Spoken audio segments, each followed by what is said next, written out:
So you watched the Hunter x Hunter anime, the one that aired from 2011 to 2014 and had 148 episodes, and you're saying to yourself, well, what's next? Where's the continuation?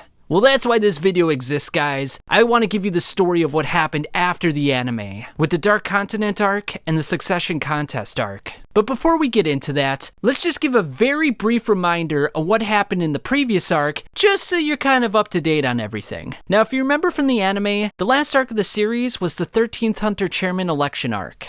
Now, after the death of the chairman, Isaac Netero, the Zodiacs gathered together at the Hunter Association building for a discussion. We have the introduction of Aluka Zoldyck, who ends up healing Gon. Hisoka ends up participating in the election by putting in a blank ballot. And after winning the election, Pariston anoints Cheetle as the vice chairman and immediately resigns. Gon ends up on top of the world by climbing a world tree and having a nice discussion with his father. And in this discussion, we find out that the world we've been accustomed to is a very small portion of the entire Earth. And there exists a large continent that is largely unexplored, and from it is the birthplace of the Chimera ants. And to round things off, we see Kurapika with multiple sets of scarlet eyes. So now that we got the brief refresher out of the way, let's get into the Dark Continent arc, guys. But before that, I want to show you some awesome anime merchandise. Now, of course, if you want some of this merchandise for yourselves, there's a link in the description and a code to get you 10% off.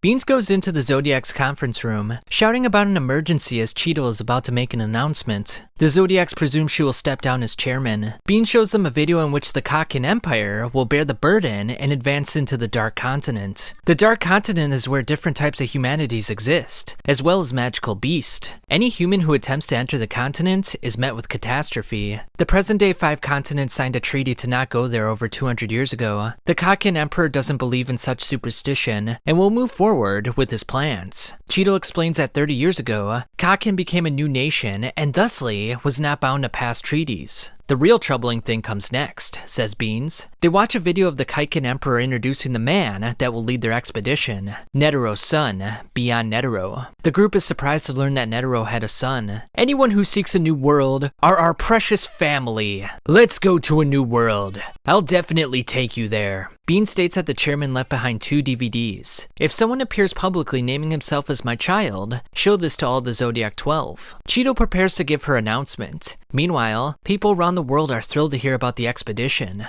Despite all the legal work involved in traveling to the Dark Continent, Beyond Netero decides to ignore it all. He gives a speech to 10 of his followers, Pariston among them. Ging has withdrawn from the Zodiac 12. V5 has given them a new mission, to hunt down Beyond Netero. The IPA director and the deputy secretary, Steiner, discuss the role of V5 in accordance with the upcoming Dark Continent journey. The director shows Steiner various atrocities associated with the last entry into the Dark Continent. He then hands over a book titled Journey to the New World, which contains information from travels hundreds of years ago. He tells Steiner to memorize the contents of the book. Just then, a humanoid creature slams against the glass, startling Steiner. He's what's left of a hunter expedition that went there, and now he is immune to death. The Zodiacs watch the DVD where Netero explains that his son once went to the Dark Continent and brought back new threats. Netero wants the Hunter Association to explore the continent before his son. The Zodiacs discuss the matter, suggesting that Ging is the only one crazy enough to take up the challenge. Beans then receives a call from Beyond Netero. He then appears in front of the Zodiacs and instructs them to tell the V5 that they captured him. Meanwhile, Steiner reads about the 5 threats brought back from the Dark Continent. The weapon Bryon, the desire of codependence, the two-tailed snake Hellbell, human-feeding beast Papu, and the immortal sickness, Zobei disease. Cheetle begins to interrogate Beyond Netero. There were 149 voyages to the Dark Continent, with only 28 survivors. However, However, without the aid of guides, mankind has never successfully made the voyage. Out of the 28 survivors, only 3 made their way back to normal life. By the way, the guides are called gatekeepers. Steiner suggests they join the Kakin Empire, making them into a V6. Back to the interrogation, Beyond offered the King of Kakin to become a historical figure, in exchange for going to the Dark Continent. Despite resistance from the Zodiacs, it is later decided that they will join Beyond on his expedition. However, Beyond will still be placed under arrest, something he embraces. In some other place, the Black Whale transport ship is presented to the public. It will carry 200,000 people, and in the following years, the Kakin Emperor will send 1 million people to the Dark Continent. Ging Freaks arrives in the lair of Beyond's Dark Continent expedition team. Let me in on the fun too. Ging claims that Periston has 5,000 Chimera at his disposal, and taunts him by saying he could be his playmate. Cheadle invites Leorio to the Zodiacs. Although he's skeptical to join at first, he wonders if Karapka can join as well. Periston says that Cheadle will recruit through the Hunter exam for the expedition. Ging wonders who's the strongest person, and Periston calls himself the number 2. Ging then declares himself as the number 2, and challenges anyone who wants to test him. Mizai reveals his Nen ability, Cross Game, allowing him to restrain people's movements with cards. He then meets with Karapka, revealing that the 4th Prince of the Kakin Empire owns a significant amount of Scarlet Eyes. Karapka thusly joins the Zodiacs. 2 members want to fight with Ging, but Ging offers to double their payment so that he can be the number 2. Turns out that Periston didn't receive money from Beyond for the mission. Mizai warns Karapka that the prince has a darker side. Elsewhere, Gon is unable to access his Nen. Ging states that the 5 threats on the Dark Continent are more powerful than the Chimera Ants. The Hunter Association allied with Netero on the expedition to the continent. According to Netero, the continent is massive. On his expedition, he was accompanied by Hors d'oeuvre and Zig Zoldyck. To prevent Beyond from traveling there, Netero placed a ban on the continent. The man who received money from Ging returns, having used the money to save his younger sister in the hospital. Ging is now second on the team. Ging explains that a person explored the continent and kept a journal. The journal is named after the East and the West, but the West journal has never been found. Ging surmises that the West part is still being written by a man named Don Freaks. Gon talks to Ging, informing him that he can't use his Nen. Ging says he's lucky he didn't lose more than that, and instructs him to go back and look for something. Gon henceforth returns to Whale Island, and reunites with Mito and his great-grandmother. Beyond's team then divides into 2 groups. There are those who refuse Ging's money, and there are those who accept it along with his number 2 spot. Periston is among those who accept his number 2 spot. Ging determines that the team is made up of expert temp hunters. Temp hunters being those with governmental jobs. Periston confesses that Ging's thought process is similar to his, making him hate him. Elsewhere, we see the 4th Prince of Kakin, Tserriednich, in a bathroom smeared with blood. He then asks for another pair of women. Cheadle then makes Beyond sign a contract that says if he breaks any of their rules, he'll spend his entire life in prison, to which he obliges. Mizai wonders what Karapka will do with the prince after they take the Scarlet Eyes back. Karapka doesn't care, he just wants the eyes back, and he hopes that the prince will have a change of quote-unquote heart in the matter. Karapka is given the codename Rat, and Leorio is given the codename Boar. The danger ranks for all 5 calamities on the Dark Continent are B+, exceeding the ranks of the Chimera Ants, which were all B rank. Leorio is skeptical they can battle the threats and hold back Netero's son. Karapka deduces that Beyond has allies within the organization. He determines that Periston was one of his allies. Mizai secretly tells Karapka that he agrees there's a spy in the Zodiacs. The Zodiacs are then divided into 4 divisions. The Science Division, Cheadle, Gel, and Leorio. The Intelligence Division, Mizai, Payan, Sacho, and Karapka. Defense, Bodobai, Sayu, and Kanzai. And then Floral, Chuck, and Ginta. 1 month after the meeting, Ging demonstrates a Nen ability in which he moves warts on his body. After losing an ancient vocabulary challenge to Ging, Curly accepts his position as number 2. Periston says that all their side assassins failed the Hunter exam due to the screening efforts on Karapka's part. Periston says that Beyond will escape when they reach the new continent. The assassins who failed the Hunter exam want either Ging or Periston to leave the team. The 2 propose their own options. Either they all leave, or they all die. Muher's assassins attack Ging and Peristan. After running away, Ging uses a version of Lario's remote punch to obliterate them. It turns out that if Ging gets hit with a strike ability once, he can imitate it. He then uses pulses of aura to determine the other two's location, and thusly takes him out.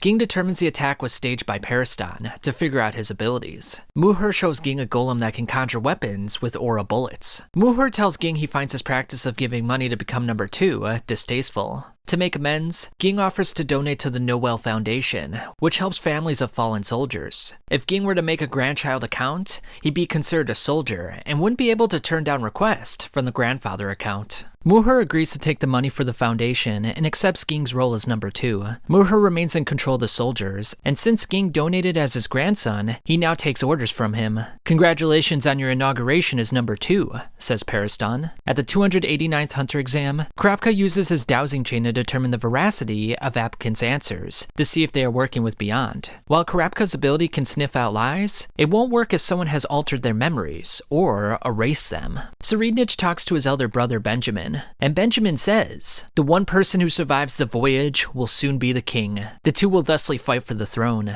Tserriednich finds out his 5 bodyguards have passed the Hunter examination. Prince Benjamin and Prince Tyson's bodyguards did not participate in the Hunter exam. Prince Lu Sabru's bodyguards all failed. Mizai states that the Zodiacs were divided into factions, and no one knows the Nen abilities of people of different factions. But because they separated into specialty teams, they've willingly shared their abilities with one another for cooperation. Mizai then confronts the Zodiacs about there being a spy. He reveals his Nen ability, Cross Game, to determine who the traitor is. Karapka watches the events from a monitor, determining that Sayu is the traitor. The succession to the king's throne will be limited to the 14 princes, and will begin as soon as the black whale sounds its departure horn. If any candidate dies before the horn is sounded, the contest will be cancelled. The 14 princes are henceforth shown, with some of them still being children. Their royal blood is placed in a seed urn, which grants them a guardian sacred beast, although they are unaware of this. We then see the king's guardian sacred beast. And yeah, it's quite the sight. On August 8th, 35 days from now, the whale will depart. Mizai demands to know the person on Beyond's side,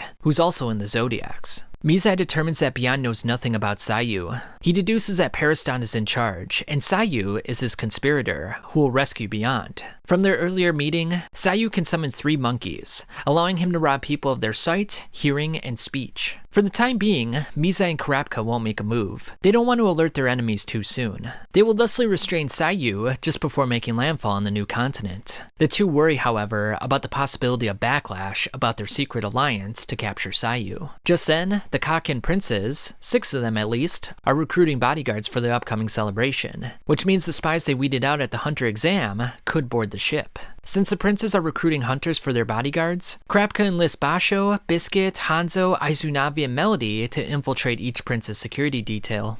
After offending Biscuit, Karapka butters her up by calling her a princess. Karapka looks over the formal request for each prince, narrowing it down to 2 candidates. One who put out the highest compensation, and the other who refused to change his compensation. One of the 2 is likely to be Prince Harkenberg, an honor student who has a bad relationship with his mother and sisters. He was the black sheep of the family, with only Prince Tserriednich accepting him. He openly criticized the royals, and entered a boarding school to avoid assassination. Karapka accepts the request from the one he believes to be Harkenberg, so he can get closer to Tserriednich.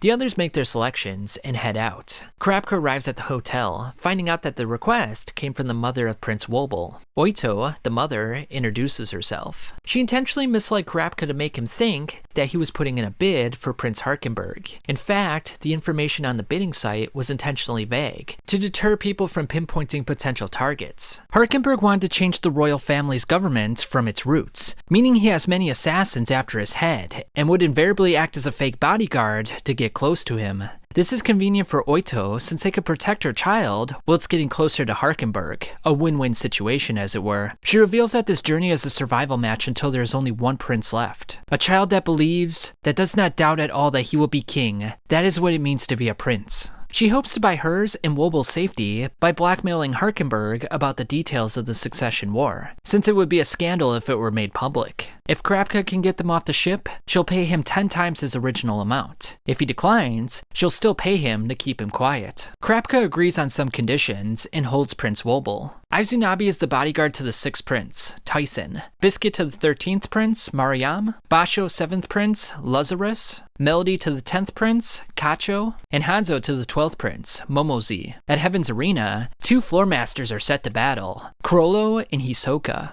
"Let's take this to the death," says Chrollo. Okay. The use of any and all weapons is permitted. Chrollo pulls out his book, as Hisoka readies his card. Chrollo throws a black antenna at the judge's neck, and shows Hisoka a small phone. Hisoka notices another antenna as the referee lunges for Hisoka, with vicious intent. The clown determines that Chrollo wants to stick him with the other antenna, as he uses the judge as a distraction. Hisoka wonders how many people Chrollo can control at once. Hisoka then uses bungee gum to attach the judge to pull him towards Chrollo. Chrollo dodges and waits patiently behind the judge so he can stick Hisoka. Stick Hisoka. Hisoka slices the judge's neck with one of his cards, but the judge's chest explodes. Hisoka thusly retreats to the ceiling. Sun and moon. He affixes the seals to his hands, and when they touch, they explode. In an instant, Chrollo affixed the seals to the referee. If the referee were to press them together for 3 to 5 seconds, it would have blasted everyone in the arena. I acquired this ability in Meteor City. Chrollo has a bookmark called Double Face, which allows him to use an ability on a page in the book, even when it's closed. He can have the bookmark on one page and have it open on another, allowing him to use 2 abilities at once. Well, technically speaking, he's using 4 abilities. The book, the bookmark, and the 2 stolen abilities. But only the book and the bookmark belong to him. Chrollo came up with the bookmark so he could use abilities that required 2 hands. Fighting without holding the book is also a nice perk as well. He's going to introduce 3 more abilities to Hisoka, which is a new record for him in killing someone. Chrollo accumulates abilities to assure his victory, which is what he did to Hisoka. Chrollo uses Order Stamp, which allows him to control puppets. While Black Voice can only control 2 people at once, Order Stamp allows him to control a greater number of people, but he can't give them complex orders when doing so. He uses Gallery Fake to make a copy of the judge, and uses Order Stamp to control him. Being a skill hunter, Chrollo relishes mastering other skills while making it all his own. Hisoka decapitates the fake. Chrollo then reveals Convert Hands Transfer Student, which allows him to swap appearances with someone. He then states that when someone dies, their abilities disappear from the book. However, one of the abilities he currently possesses belongs to a dead person, then becoming stronger through death. Chrollo informs Hisoka that once the Sun and Moon seals have been affixed, they can never be removed, meaning the ability remains intact regardless of whether Chrollo has a bookmark on the page. Chrollo brings forth Black Voice, as Hisoka activates Bungee Gum. Chrollo controls someone to block his path. After defeating him, another one comes forward. The order of events are going as follows. Black Voice, use bookmark to maintain ability, activate Convert Hands, transform into someone else, move bookmark to convert hands, close book, and hide. The crowd panics as Hisoka realizes that Chrollo is hiding amongst them with his abilities. All of a sudden, 30 puppets rush towards Hisoka. The clown uses bungee gum to elevate himself, but the horde of puppets are unrelentless. Chrollo appears behind him and lands a critical blow. How magnificent, thinks Hisoka. The clown battles the horde as Chrollo flies in with a kick to the neck. Hisoka tries to establish his bearings, but Chrollo won't give him a single moment. Chrollo comes from above as Hisoka uses bungee gum to throw several heads at him. I saw you set the whole move up, says Chrollo. I know, replies Hisoka, as the second severed head hits its target. Hisoka uses another head to hit Chrollo's left side as the 2 reset themselves. The clown continues eliminating the fakes whilst attacking his main target. Chrollo escapes into the crowd as Hisoka takes down all the fakes, except for one. Chrollo dispels the stamp as Hisoka gives chase. Hisoka chucks severed heads as he realizes that Chrollo might have his book open to Black Voice inside his clothing. Hisoka uses bungee gum to propel several people at Chrollo. He throws a severed head at Chrollo and catches Chrollo's leg with his bungee gum. He smashes the man to death, but it turns out that Chrollo disguised an audience member as himself. This makes him realize that he's been misled, and audience members marked with the seal don't disappear. Through this trickery, Chrollo was able to ascertain how Hisoka interpreted his explanation. Hisoka then realizes that the real order is activate activate gallery fake, affix the bookmark and close the book, mass produce copies, activate sun and moon, affix the sun seal on copies, release ability, activate order stamp, and then finally, order them to break Hisoka. Since the rescue crew will be here soon, Chrollo will probably put an end to everything very soon. The audience goes into a frenzy, but the crazed clown embraces the challenge. He grabs a group of them with his bungee gum, twirls them around, and mows down the oncomers. His human hammer breaks as more rush forward. Amongst the audience, Chrollo uses black voice to give an unknown person some commands. Hisoka holds a severed head in his hand. "Now," says Chrollo. A sudden explosion takes off 4 fingers on Hisoka's left hand. Chrollo attached a full-powered bomb onto one of the bodies, placed a plus sign on it, and had one of his puppets with a minus sign touch it. "I suppose from here on, I won't have the freedom to analyze and pick apart your tactics. Now it's do or die." Hisoka pulls off a head and attaches himself to a wall with his bungee gum. The horde, however, is unrelenting.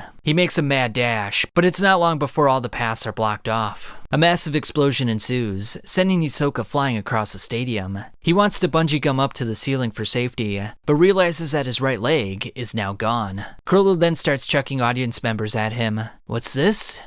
Going to die? Well, I guess if I'm gonna die anyway." A massive explosion ensues. Firefighters and paramedics rush onto the scene. Numerous victims lost their lives to the incident, and it is presumed that Hisoka was among them that died. The members of the Spiders stare down at Hisoka's charred body. Turns out the cause of death was suffocation, due to the wall of flesh piled on top of him. Machi decides to still patch him up as the others decide to leave. This is a thank you for helping with the boss's Nen exorcism. As she leans closer, Nen aura swells from the corpse. Nen that becomes stronger after death. A flashback shows Hisoka using his rubber nen to caress his vital organs for protection. Then, at a later time, expand and contract them back to life. Hisoka's eyes open in real time as he swallows a breath of air. "Yo, Machi." Machi instructs him to sit down so she can stitch him up. However, Hisoka declines and instead uses his bungee gum to reconstruct his face and missing body parts. Machi decides to leave, but Hisoka manipulates her body.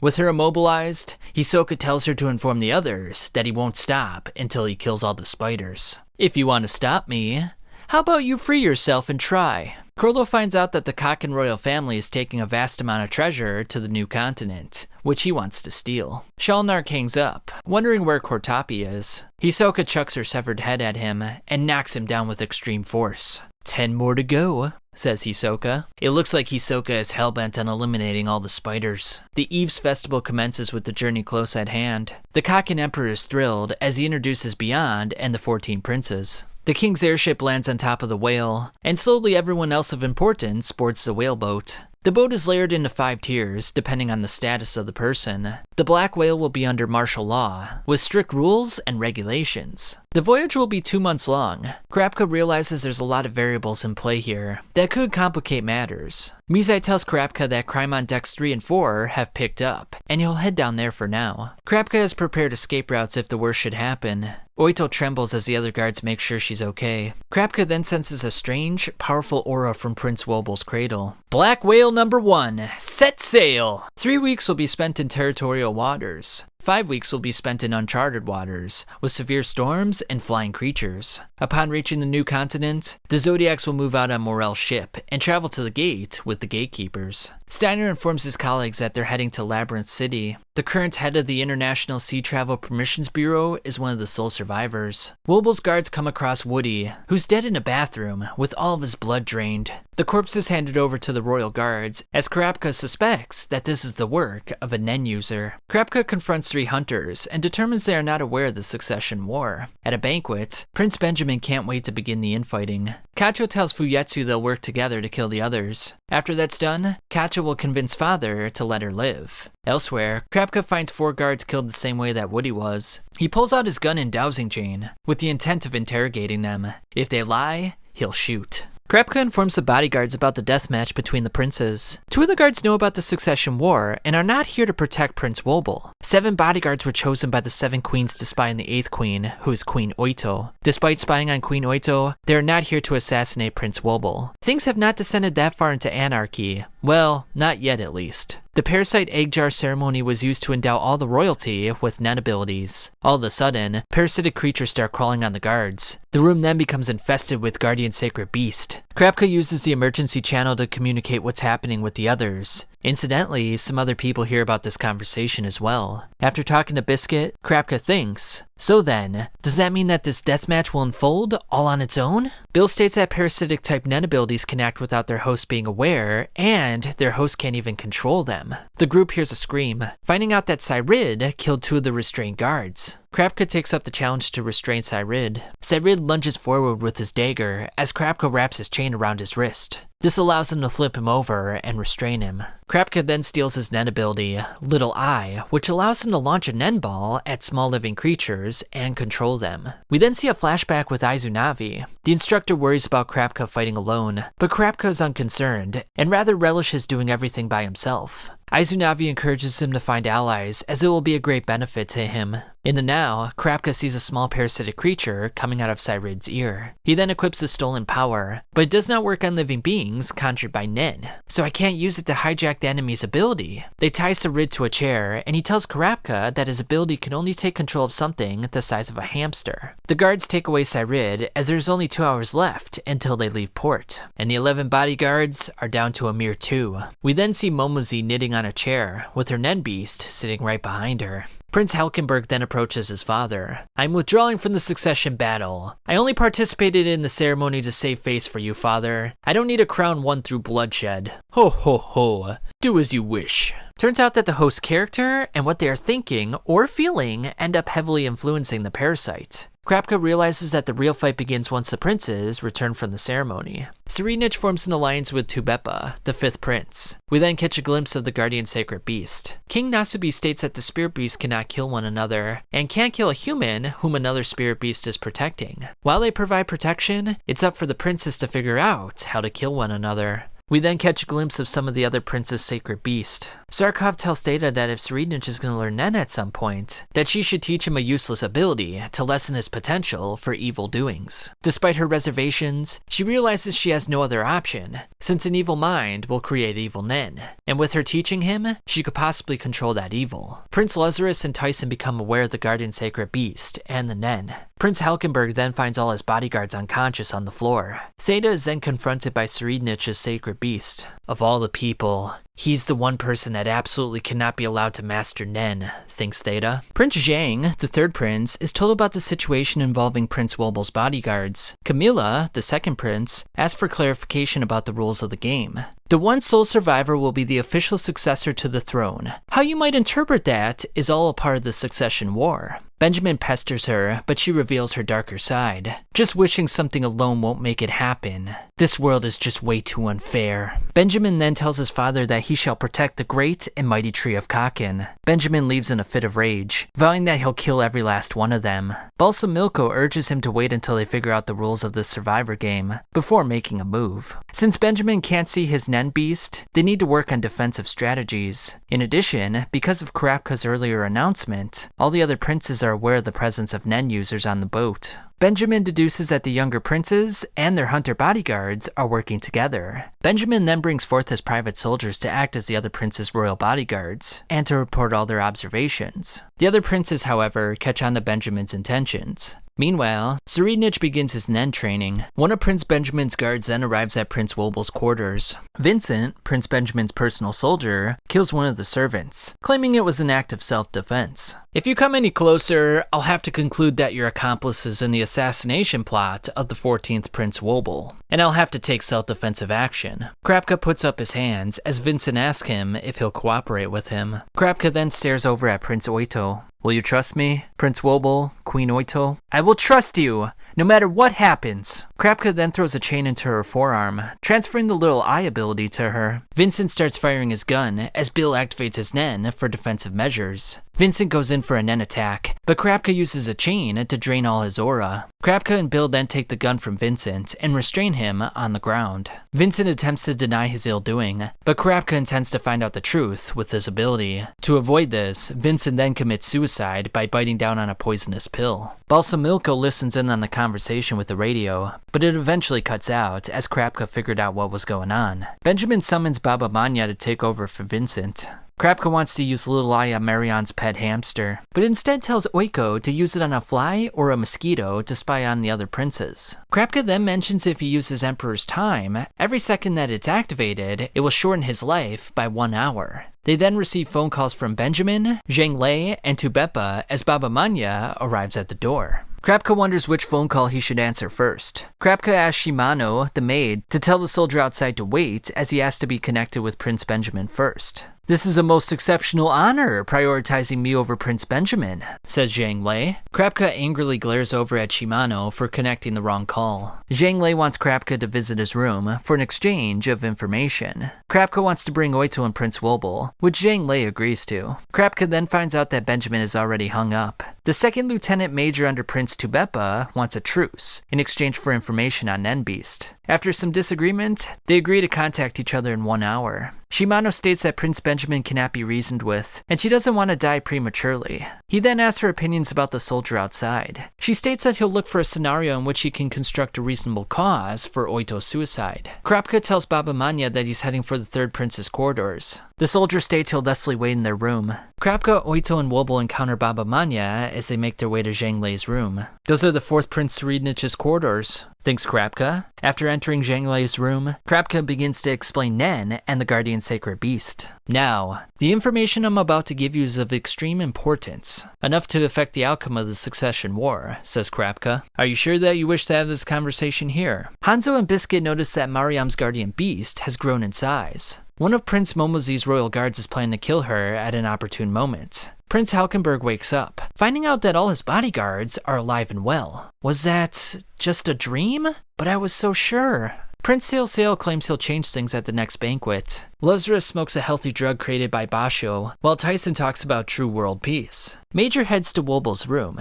as Troupe wonders how to get rid of the guard sent in by the higher-up queens. Tserriednich's Nen training goes very well. In fact, he's a genius at it. Zhang Lei then offers 2 of his personal guards to help Krapka in guarding Prince Wobble. Koven Toba tells Sokka to accompany Sakata and Hashido. Prince Camilla tells her mom that they'll kill Prince Benjamin first, and then Prince Halkenberg. She thusly orders her mom to get close to Prince Halkenberg.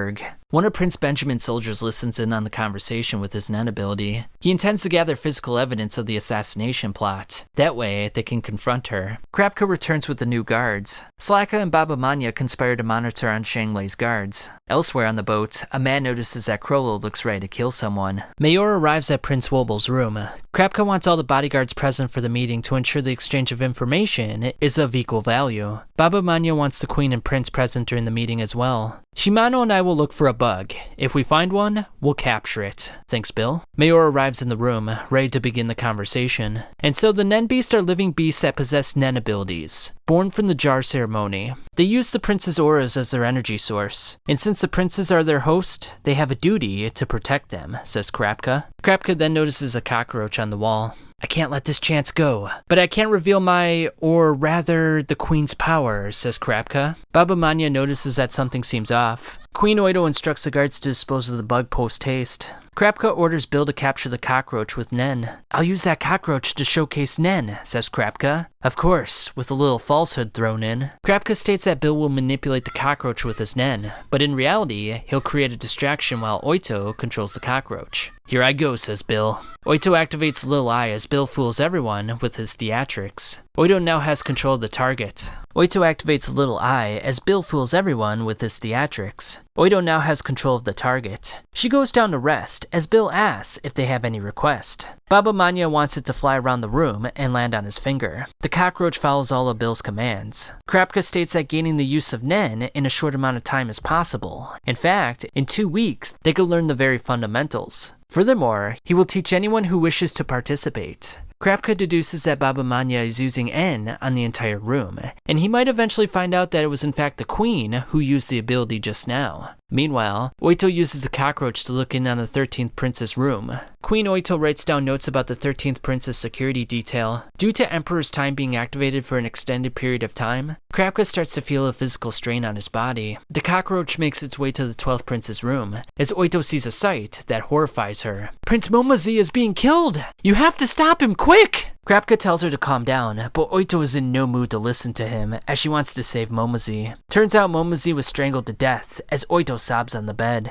The 6 guards ordered to watch over Momozee are set to be court-martialed. Sakata then wonders why Momozee's guardian sacred beast didn't protect her. Guardian Sacred Beasts draw their power from the user, and if Momozee was sleeping, that means the beast was in a weakened state. Despite this being a survival contest, Oito still feels terrible that one of the other princes was killed. Bill tells Krapka they'll receive bodyguards from 10 of the other princes to monitor their actions. Bill states that the other princes will likely send multiple guards to learn Nen from Krapka, so Krapka decides to set a limit of 2 people. He then collapses to the ground, likely exhaustion from using Emperor's time. Hanzo beats himself up for not saving Prince Momozee. He deduces that the culprit used a clone to commit the murder, and he'll stop him next time.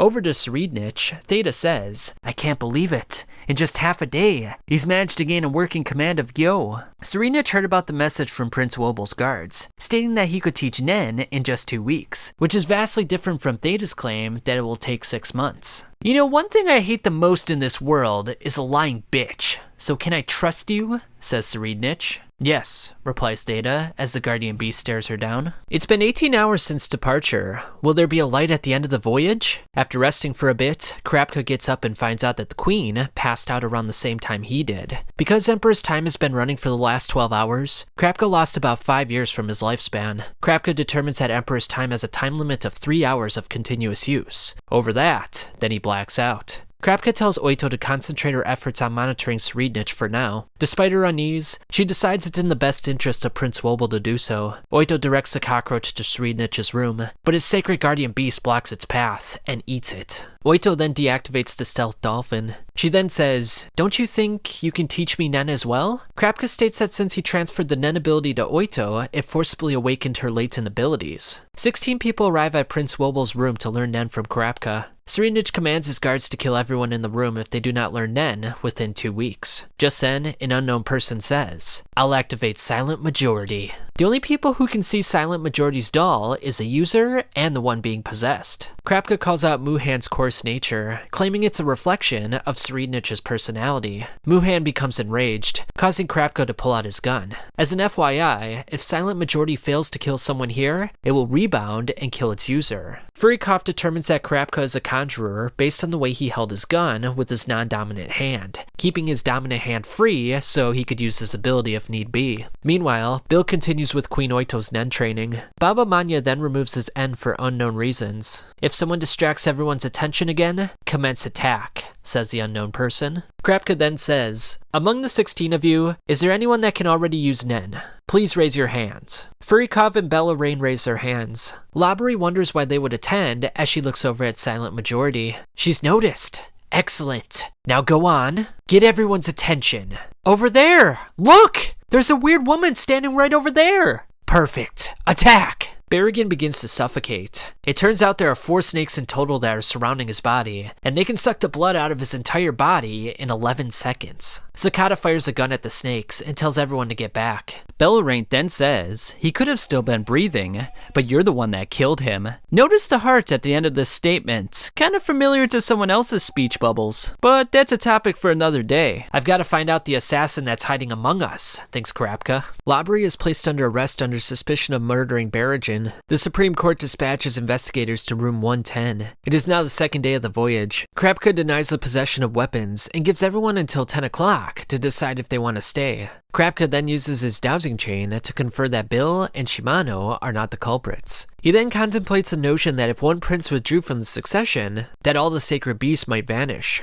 Krapka separates the guards into 3 groups, with Furikov and Bellarante supervising the proceedings. In Tier 5, a mafia group asks for payment for the cafeteria. The Phantom Troupe appear and easily defeat them. It turns out that the 3rd prince is affiliated with the Shuyu family, the 4th prince with the Ai family, and the 7th prince with the Shue family. On the next collection day, which is Saturday, the Phantom Troupe plans to meet with the kickback collector so they can gain access to the higher tiers. You find guys above 190 centimeters and write down their room number, says Finks. Elsewhere, Chrollo meets Machi. All the members of the spider want to kill Hisoka, and Chrollo is certain that he's on the ship. King Nasubi stares at the corpse of Momozi, saying she's become the foundation for the Great Tree of Kakin. Several people in Kurapika's training program can use Nen, but are not self-aware that they can do so. Queen Psycho refuses to answer any of the court's questions, as she's placed under 72-hour surveillance. Biscuit and Hanzo notice that Miriam's Nen beast is growing bigger, and, what's more, at an accelerated pace,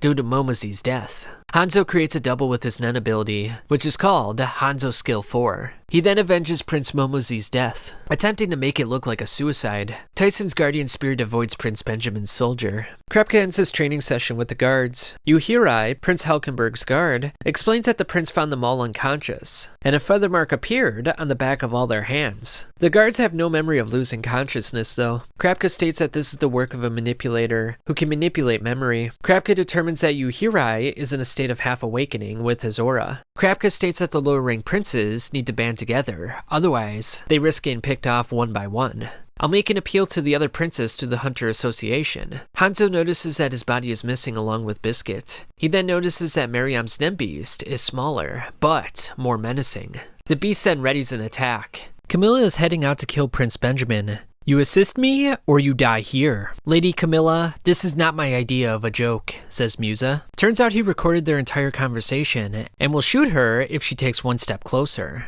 Camilla uses Zetsu to conceal her aura. Musa fires his gun at her, killing her on the spot. Is she dead? Just then, an enormous cat surrounds Muse's body. It squishes him and uses its tail to revive Prince Camilla. The cat that's lived 1,000,000 lives. After death, it activates, taking the attacker's life and using it to resurrect its owner. She orders her guards to burn Muse's belongings. On her way to room 1001, Camilla shoots down the 2 guards. Well, Furikov managed to evade death using his Nen. Camilla confronts Benjamin, firing several bullets at him. Benjamin defends himself with his aura. Furikov arrests Camilla, but she claims she'll torture his entire family. He claims that he has no family, except for Prince Benjamin. Muse's Nen ability was activated on Camilla, which transmits all her words and actions to him. Since he died though, his ability was transferred to Prince Benjamin through his Nen ability. His ability is called Benjamin Baton. He receives the ability of his loyal soldiers who died in battle. Hanzo attempted to get into Momozi's corridors, but he's blocked off. He then visits Kurapika. Shimano receives a call from the commander of the 13th Prince's bodyguards.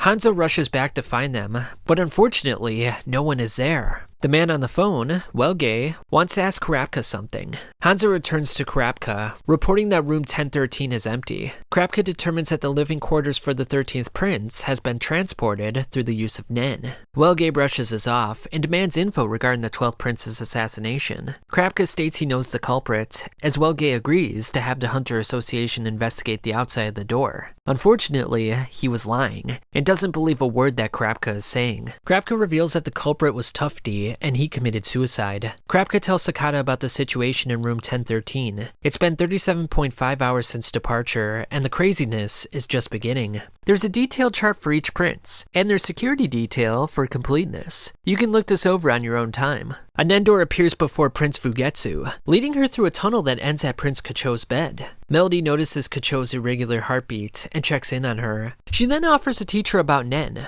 Rihan, Prince Benjamin's soldier assigned to Prince Sail, analyzes the prince's Nen beast. It exhales white smoke, and the more you breathe it in, the more favor you gain for the prince. Rihan decides to use his predator ability, which, once he chooses a target, a predator begins to grow inside of him. The strength of the predator comes from how well he analyzes his target's abilities. Zhongli's sacred beast ejects a coin out of its mouth, with the number 1 inscribed upon it. No one knows where the coin came from, except for Koventoba, Prince Benjamin's guard.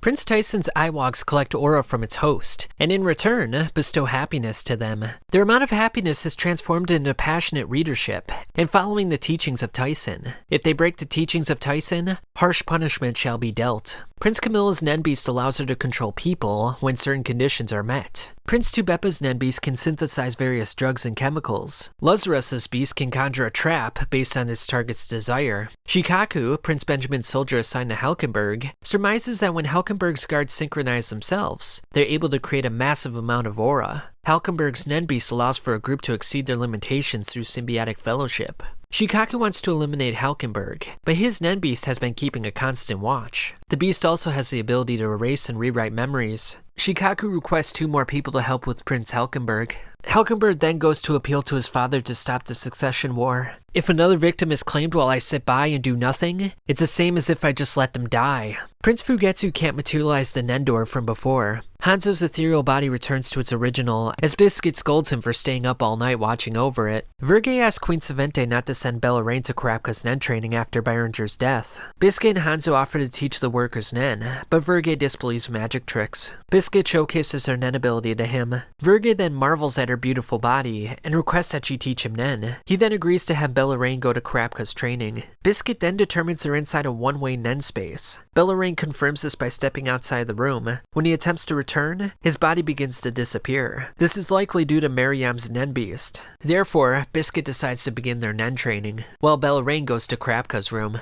Halkenberg passes a letter to one of his father's guards. He'll come back again tomorrow to do the same thing until he can see his father in person. Benjamin and Camilla are tried by the Supreme Magistrate. Camilla's captain of guards claims the killing of Musa and Wolfa was a case of self-defense. Cleopatra orders a search of both rooms 1001 and 1002 by the royal guards. Because of Musa's ability, Benjamin can watch Camilla's every move. Muhan is then killed by silent majority. Bellarine defends Karapka by stating that Muhan was careless. After defending him against the growing suspicions, he asks to borrow Bill for 10 minutes to report information to Hanzo, Vergai, and the others in room 1013. Prince Kacho and Melody use a device that allows them to converse Morse code. Another coin is ejected from Zhang Li's guardian beast. When the owner of the coin satisfies the conditions, multiple abilities shall be invoked. Fugetsu's Nen door opens up again, which makes her realize it only appears once per day, or every 24 hours. She wants to perform a series of investigations to determine all the ins and outs of this magical ability. With my magic, I'll go save Kacho. A guard informs Tserriednich that Muhan was killed. Danjin wants to continue his training regardless, since he has a positive impression of Karapka. Tserriednich considers the possibility that the Nen training is a condition to activate the ability that killed Muhan. After his training is done, Tserriednich wants Danjin to bring a gift to prove he is of sound mind. Theta wants to finish Tserriednich's Zetsu in 11 days. Tserriednich then performs the water divination test, finding out that he's a specialist, an especially sinister one. Kacho communicates with Melody that she wants to escape off the boat next Sunday with her sister Fugetsu. Kini tells Melody that someone appeared in Kacho's bed, and it most likely was Fugetsu, with some sort of transportation ability. Melody thinks they can all escape with this ability, but she worries that Kacho's guardian sacred beast still hasn't shown itself. Meanwhile, the Phantom Troupe gathers together to discuss their hunt for Hisoka. By the way, the newest member of the Spiders is Illumi Zoldyck. Each of the Kaken's 3 mafias control one of the general passenger tiers. To move between these tiers, one needs official means through the royal army, or unofficial means through the mafia. Chrollo then instructs Illumi to introduce himself. Hello, I'm Illumi. On Hisoka's request, I have joined the Spiders. Hisoka had contracted me to kill himself. Upon killing him, he'll attain a reward. A group from the Cha-Ar mob family tells Chrollo and his crew to leave, but he declines. Cha-Ar heard about the actions in Yorknu and wants to work together with them. He'll give him a ticket to move freely between the floors, but Chrollo is not interested in joining their mafia. Chrollo states he'll head to the first floor, but wishes to kill Hisoka first. I want to have a party, but there's no cake. Once you get it, we'll all meet again, and we'll all dine together at the table. Now, bring me Hisoka's head. The Spiders split up, except for Bono and Shizuku, who choose to team up with the boss. Bono reveals an ability that allows him to transform into various things. Shizuku wants Chrollo to read her fortune to uncover some clues, but he no longer possesses that ability, implying that Neon is now dead. That's quite a callback, but if you don't remember, she's from the York New York. That book of yours, boss. It's pretty much like a death note, isn't it? We then see the heads of the mafia, who all have scars on their face, due to being the illegitimate half-brothers of Nasubi. They instruct their respective lieutenants to find and kill Hisoka before the Phantom Troupe. Kenny Wang offers 10 million to anyone with useful information, and another 10 million to whoever finds Hisoka. Just find him, then I'll take it from there. The illegitimate daughter of Nasubi, Morena, wants to tear everything to the ground. Her Nen ability, Contagion, allows the 23 people she infects, including herself, to increase their Nen capacity and power through killing others. If they pass level 20, their own unique ability develops, and upon reaching 100, they become capable of creating their own community. Regular people are worth 1 level, and Nen users are worth 10.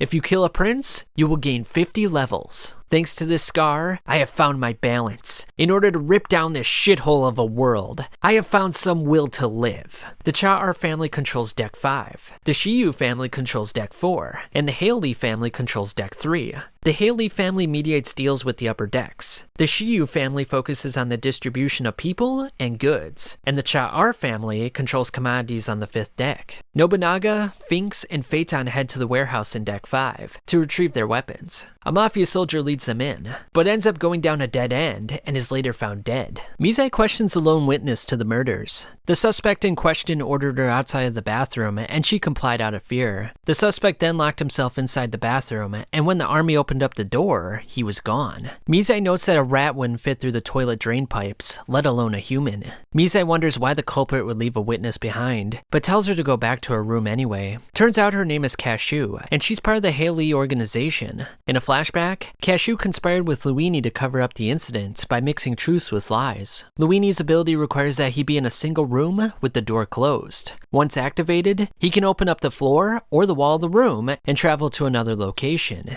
He can return to the original room, but if the door is open, his abilities reset. At the warehouse, Finks, Nobunaga, and Phaeton discover that the guards have all vanished. They see a trail of blood, and Nobunaga determines whoever did this wants a confrontation to break out amongst them. Upon thinking about it, Nobunaga says, without a doubt, that was someone playing games with us. The three follow the blood to a corridor with a locked door. Wang, the underboss of the Cha-R family, blocks their escape.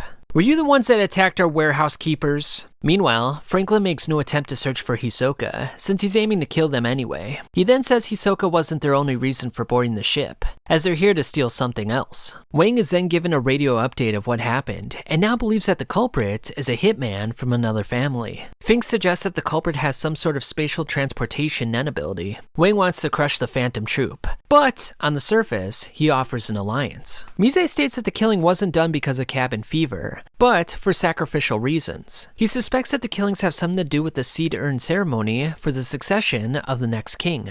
Mizai states that the princes are granted immunity for all of their actions, except for killing other princes. To enhance their powers, the killings will continue. If left unchecked, paranoia and fear will set in, leading to the Black Whale's demise. Because of the lack of security on the lower decks, they need to act quickly to end the serial killings. The fuse that burns towards destruction. Somehow, I get the feeling it's much shorter than I ever imagined. Wang shows the three spiders the photograph of the man who entered the warehouse, but it yields no results. Nobunaga offers to catch the culprit, in exchange for seeing what's inside the vault. The troupe finds out they'll pair up with Sudanki and his squad. Sudanki is taken aback by the spiders and wonders if he can get an autograph from them. We then see a general layout of the ship and where all the important parties are located. I'll let you study this on your own time. It is now the 4th day of the voyage. An announcement states a stowaway is in possession of a dangerous weapon. Therefore, everyone is instructed to stay inside of their rooms. The military combs the area and tells Illumi and Kaluto to raise their hands. They show their tickets, and Mizuri wonders why a VVIP like him is in the lower tiers. Illumi states he's here on business. Mizai then says, "The spiders, are they here aboard?"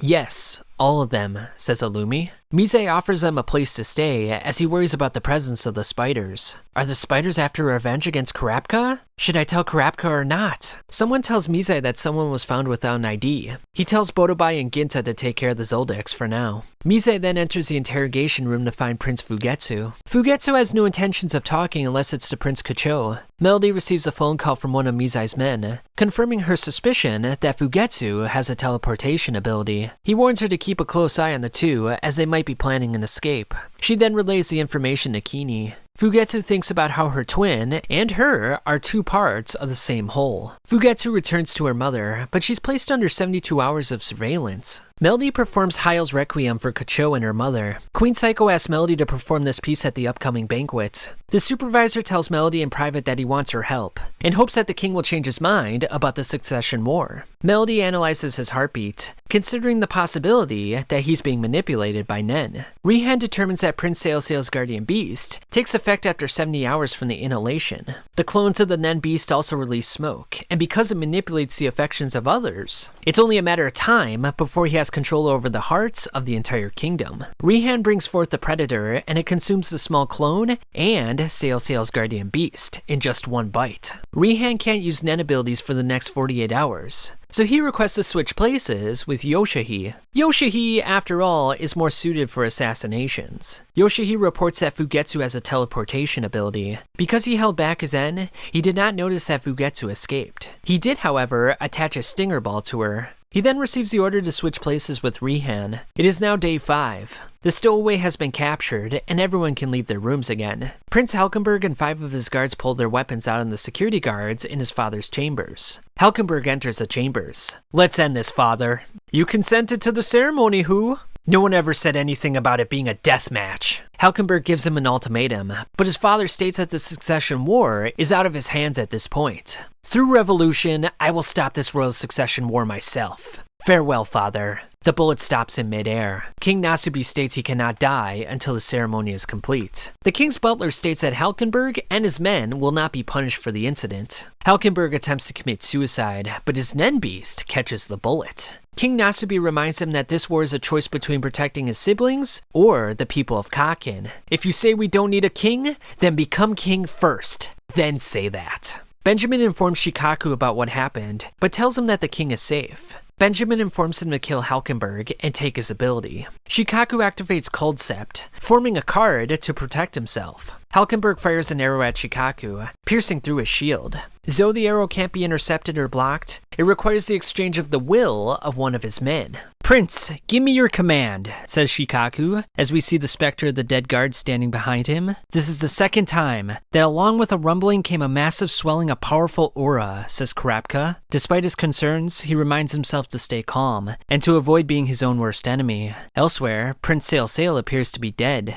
It is now the 8th day of the voyage, 8 p.m., and the banquet begins. "So it's finally the day of the banquet. 90 minutes until we carry out our plan," thinks Melody. The first and second prince are not in attendance for the banquet. Various performances are seen. The servants who left room 1013 won't be able to return to the Nen space. Biscuit wants to move the hunters to the real room to take the load off of the servants. Miriam takes a liking to Biscuit as the two play with each other. Kacho, Fugetsu, and Melody are next up to perform. Melody begins her performance, which metaphorically transports everyone to a serene mountain with wild flowers. As she plays, Kini takes the twins to the lifeboats.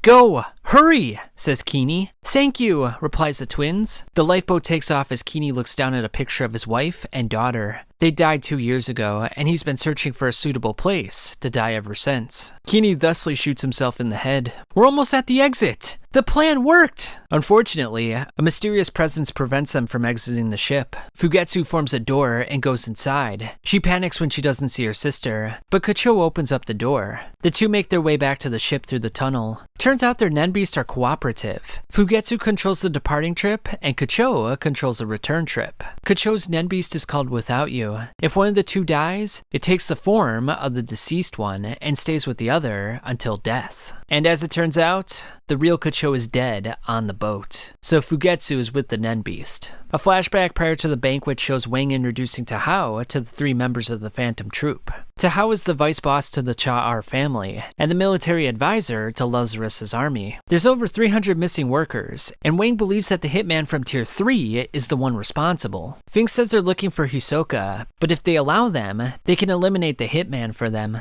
Fink says the hitman has a teleportation ability, and he's interested in this door. It turns out that this door is the one that leads to the upper decks. Tserriednich might be worried about Morena, since she recently took over as the boss. Tahoe states that if Morena is not on deck 1, then an all-out conflict will ensue.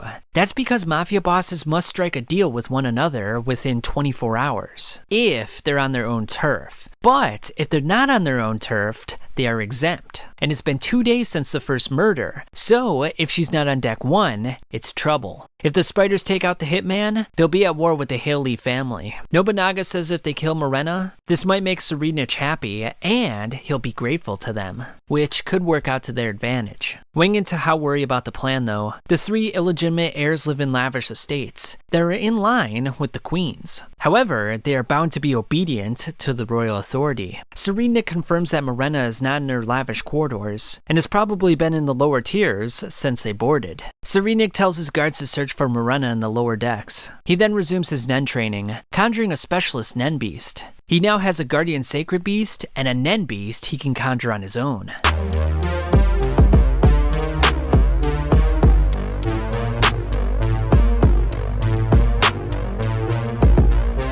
Theta wants to push his limits, and stresses that mastery of Zetsu is the key to mastering Nen. Theta wants him to shut off his aura for an hour, but the Guardian Sacred Beast gives her a menacing glare. I'm not lying about anything. Now get out of my way. Tserriednich begins training as Theta thinks, like this. I could still do it.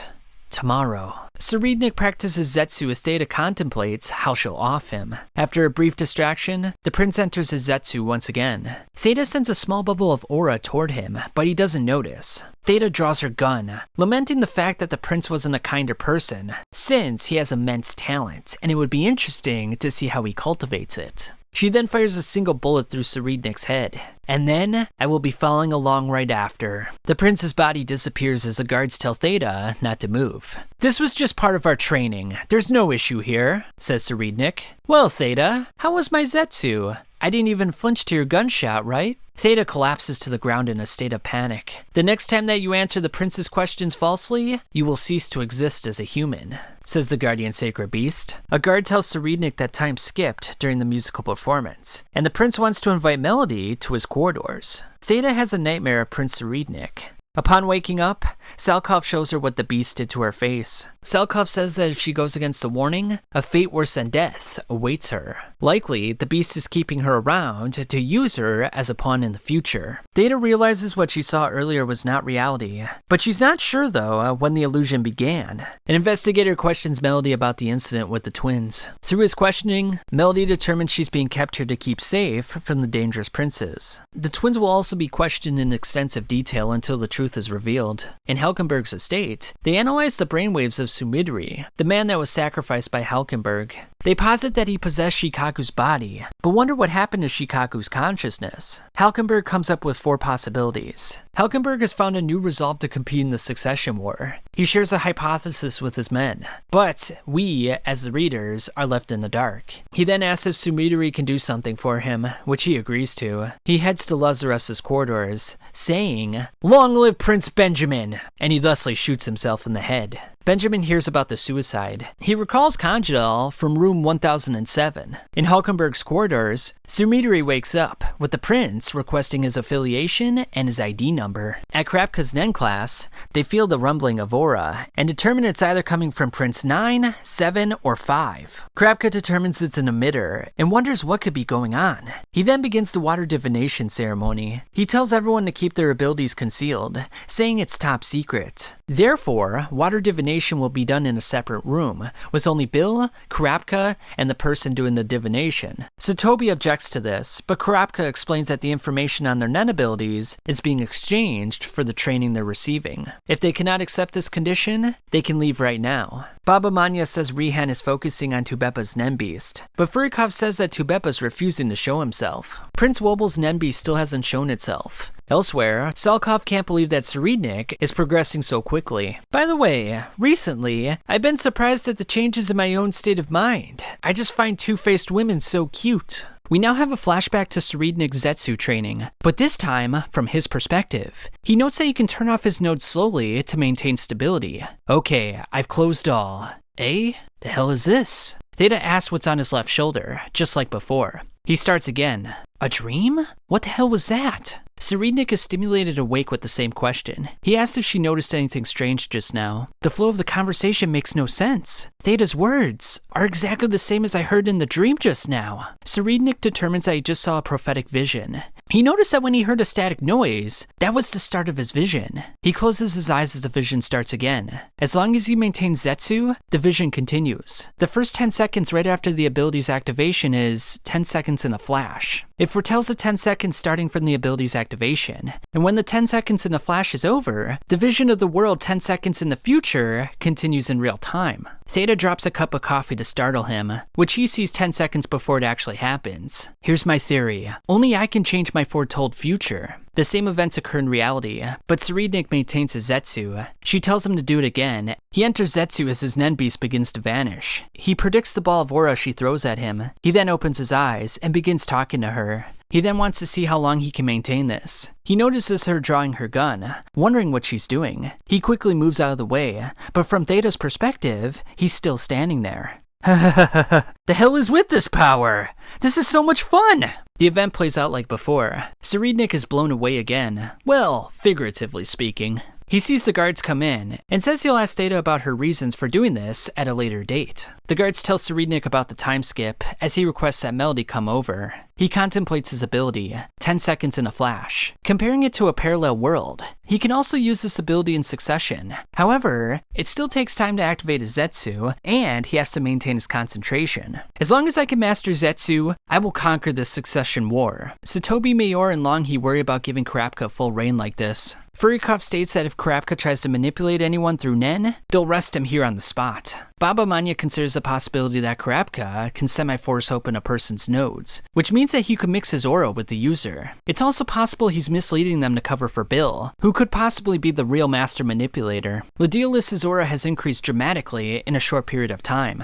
Kurapika tells everyone to keep the results private until after the testing is done. Mayor, you're next. Mayor walks up to the table with the glasses of water on it. Kurapika is using this test to determine that the Nen abilities have been awakened in him. Inside the cup is a plant seed, which is irregular for this type of test. Although Nen is usually acquired slowly, one can forcibly acquire it by receiving a Nen attack. Kurapika clarifies that this is taboo, and attacks can also entail healing abilities and lending abilities. Bill is an enhancer type user, so he can hasten growth in his target. The seed then starts growing rapidly. Kurapika will borrow Bill's ability and lend it to Mayor. The process will semi-force Nen abilities to awaken in someone with them. Mayor exits the room with a notable increase in his aura. Baba Manya determines that Nen awakening is one of Kurapika's abilities, but he likely has more, one for each of the chains on his finger. Mayor is startled by his levels of vitality. Baba Manya wonders how far Kurapika will take this training. Kurapika gives Yuri Bill's ability through Stealth Dolphin. This ability is being lent and is not her own,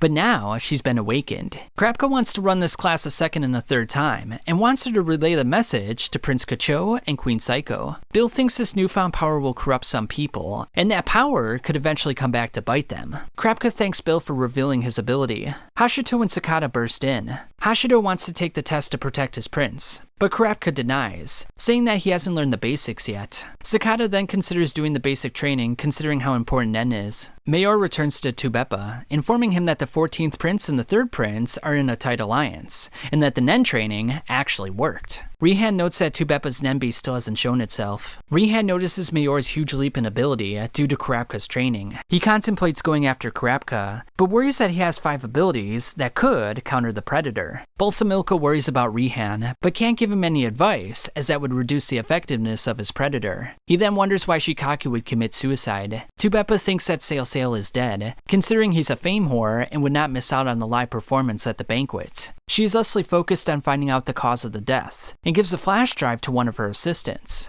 She'll have to move carefully to avoid suspicion though. She worries that Mayor isn't experienced enough to deal with the Nen threat, and thusly realizes that Kurapika might be an ideal ally. It is day 10, and Kurapika felt the 4th rumble. And what's more, the interval between the rumbles is shortening. A flashback to 10 AM on the 9th day shows Kanjido reporting the events that transpired in Lazarus' corridors. He explains that Shikaku shouted, "Long live Prince Benjamin," and fired a gun against his temple. It is assumed that Shikaku was forced to do this against his will. Balsamilko agrees with this assessment for the most part, but has 3 problems with it. To reach Prince Benjamin, Prince Halkenberg would have to blast through rooms 11 and 13 to reach him. Second, he worries why suicide was chosen, given that he could have used it to assassinate one of the other princes. And 3, can fellow princes actually kill one another in the first place? Balsamilka determines that Nen beasts cannot kill each other. Being a manipulator, Shikaku should have manipulated himself first to block the enemy's attack. To determine why the suicide happened, Balsamilka orders Kanjidal to keep a close eye on the actions surrounding room 1007. We're now in the present again.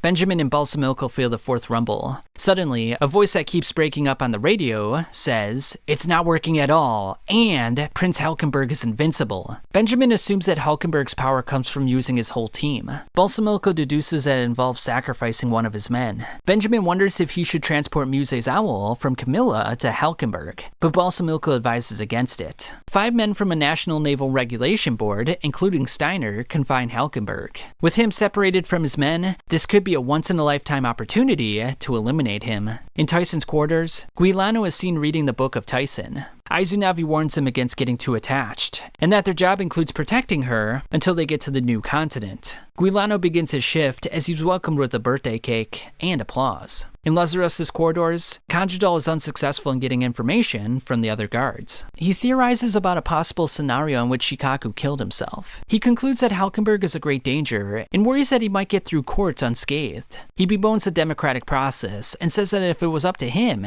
he'd pull the trigger and think about the excuse later. He then approaches Basho. Basho states that Duazel's men are plotting something and that they need to be watched closely. He also says that Duazel's men are hiding their men. Through an internal monologue, Basho reveals that he was providing false information and believes that there's an ability that activates through Shikaku taking his own life. Camilla sits under surveillance in the VVIP quarters. "I swear, I will curse you to death," says one of Camilla's guards as she looks at a picture of Benjamin. The Kaken had a tradition in the past named sacrificial burials, involving afterlife companions. The companions would supervise princes in the afterlife, preventing them from torturing or cursing the king of Kaken. These companions were part of the Untouchables, the lowest rung on the ladder of the caste system. With the afterlife program gone, Camilla gave the Untouchables a chance to join the military through her private guard. These assassins are assigned to the various princes, and curse them whenever they get the chance. Sarael, the Camilla guard assigned to Prince Wobel, wonders who they should target first. The 2 Untouchables who are assigned to Momozi and Sail are instructed to find out if the enemy have any Nen Exorcist. Plus, cursing the princes will be difficult, since they have Nen Beast. Sarael wants to attend Karapka's next round of Nen classes, and curse Prince Wobel while she's there. Zhanglei gives a coin to Temftari for completing his Nen training, claiming that he's the first one to receive one. Koven Toba thought he was the first one to receive a coin, and notices that the number on his coin now says 10 instead of 1. It turns out Temftari also has a coin with the number 10 on it. Zhanglei wonders what kind of Nen power will be bestowed to him, but all he can do now is sit and wait. He suspects, though, that it won't reach its maximum effectiveness until he's king. Zhanglei then greets the boss of the Shuyu family. He comments that he's already lost 3 siblings, but Onir states that when Nasubi did it, he was the only survivor. Zhanglei inquires about the guardian beast and Nen.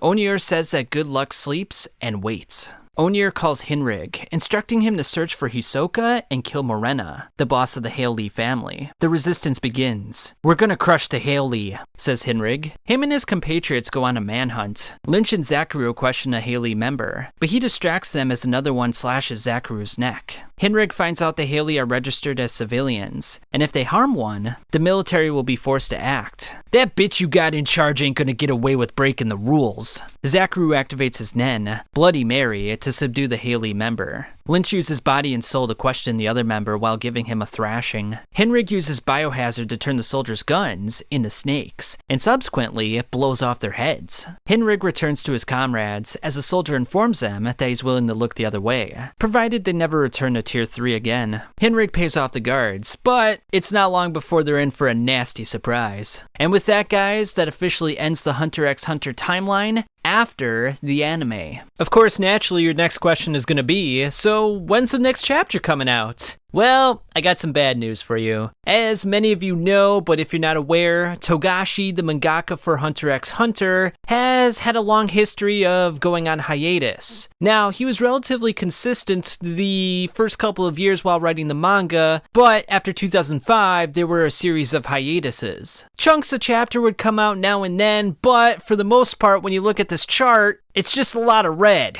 Now, chapter 390 was released on November 26th of 2018, so it's been about 3.5 years since the last chapter, or 1,255 days. And if you're wondering in terms of like the longest hiatuses of the series, this one has got the record, so lucky us. Now, the way that the current arc is setting up, it looks like it's going to be one of the longer arcs of the series, and then after the Succession War arc, we're going to be at the Dark Continent. So, who knows how long that's going to be? I mean, it's been set up where it's going to be the strongest threats of the series, making the Chimera Ants look like nothing. And why is it, you may ask, why so many hiatuses have happened over the years? Well, Togashi's had a lot of health problems, and let's face it, he's probably facing a lot of burnouts and psychological stress. Before working on Hunter x Hunter, he wrote Yu Yu Hakusho, so he's been doing this for 20-30 years. I mean, the guy's just getting older and probably a little burnt out and just stressed out by the process in general, so totally understandable. So hopefully he can get in a better place in the future and start producing more chapters whenever he feels that he's in the right state of mind. But tell me what you guys think of this timeline video. Give me suggestions in the comments of future timelines you want to see on this channel, and until next time, I'll catch you on the flip side.